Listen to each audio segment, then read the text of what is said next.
Hello, my name is Stephen Worzbinski, and this is my third video for ED80 616. And today we're looking at the different phases teachers go through their first year, and how can we support them. So I think the most crucial one is, or the phases that the teachers might go through in their first year, are the survival and the disillusionment. When we look at it, everybody starts off the year, and we're all, even veteran teachers, are excited and like, yeah, we're motivated, we got it. And a couple months in, the reality really sets in as to where the students are, the amount of work it takes to get these students where they need to be. And then, when we hit the end of the year, or even right after Christmas, it's just survival. Just get through the day. Let's make it. And really, it doesn't make for good teaching.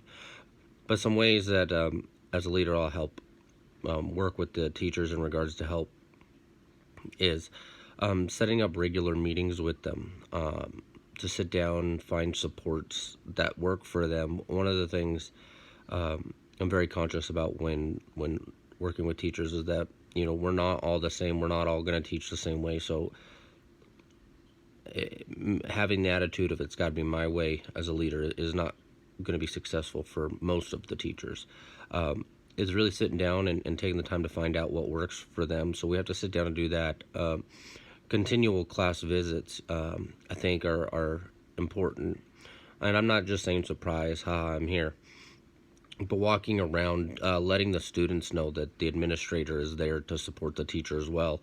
Because sometimes you can get those behavior students and they realize it's a first year teacher, and they try and take advantage of it. So making the presence known with those first year teachers really, I think, will impact classroom management.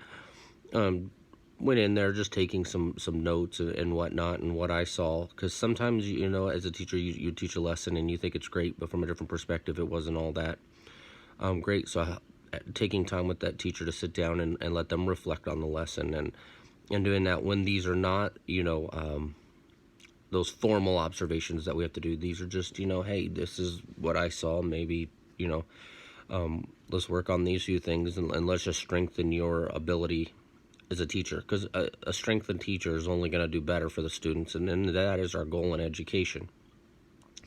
If they're in survival phase, sitting down with them, working with them, allowing them to have planning days where they can take a day off to do well, not a day off, it's a working day, but allow them to do planning, get ahead, kind of get out of that survival mode, so that they're a little bit more prepared on that day to day.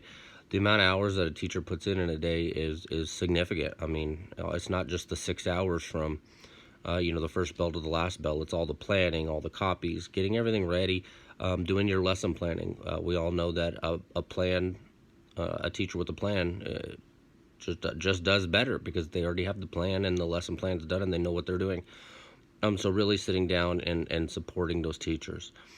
The first year teachers, if they're not intern, also go through the BITSA program, which that kind of helps them with some strategies.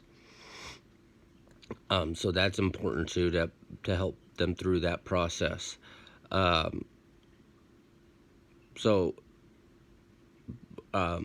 all of that said, I think the key thing for me is to sit down, at least once a month. I mean, hopefully I can do it more. With those teachers, and just sit down and ask them what type of supports do they need, how can I help, do we need to pair them up with another teacher, but realistically the goal is we need to exhaust every resource we can to make these teachers successful.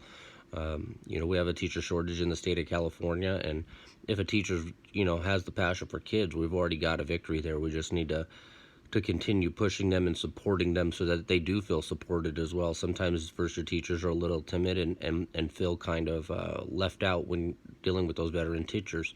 So, but including them and really pushing them and giving them the tools they need is key. Thank you.